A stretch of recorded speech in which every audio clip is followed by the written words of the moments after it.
Dying the surge every game? These 4 tips are going to fix that.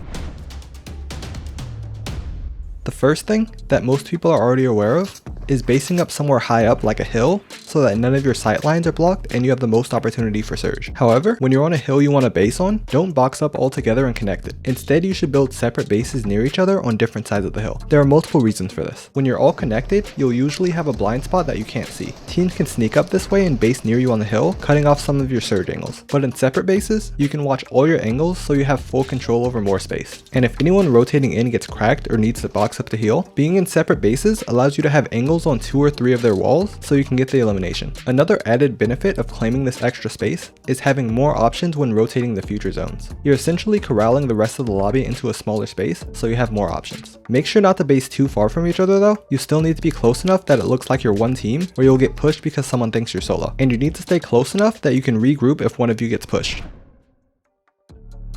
When choosing a hill to base on, you don't want to be too much in the center, nor too much in the edge. Second zone's radius is 400 meters, and the render distance is only 275 meters. So if you're in the middle 125 meters, you won't be able to see anyone that's rotating in the zone. Everyone in zone will already be in a base, preventing you from getting any surge. Now if you base at the very edge of zone, you will be able to get surge, but the teams that are rotating in from zone and getting tagged may be forced to push straight into you to get in zone. And remember, there are a bunch of other teams close to the center that are also looking to edge zone for their surge tags. So you'll be holding a team from zone, then all of a sudden all the other teams are looking at you as well and you get lobby focused. So you want to be on a hill towards the edge of zone, but you don't want to be this close. Anywhere around here is fine.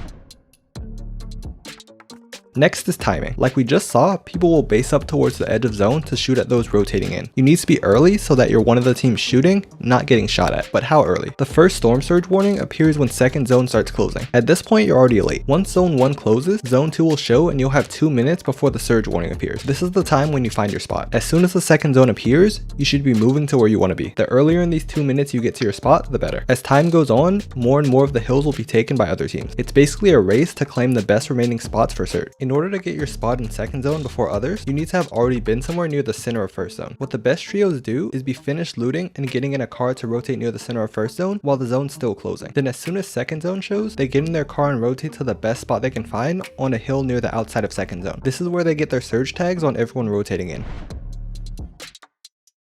Sometimes the problem isn't where you're rotating or how you set up for surge. Sometimes players just need to improve their aim. Even if you're planning properly, if you're only hitting a small percentage of the AR tags you go for, you're always going to have problems with surge. Don't underestimate the importance of training your aim. Finally, no matter how much you prepare, sometimes things don't go as planned and you find yourself needing surge but not in a position to get in it. In these cases, there's a trick that can help you get surge even on teams that are fully boxed in hard material. When you think a team isn't paying attention, shoot a few bullets to slowly weaken a brick or metal wall and see if the enemy is aware enough to repair it. If not, you can get together and triple spray to get tags on them. Metal walls and floors, especially on low meshes, look very similar whether they're fully built or at half HP. So next time you're in a stacked lobby, use these tips to help avoid dying the surge. For more in-depth content and personalized training plans, check out novos.gg and subscribe to get our latest videos.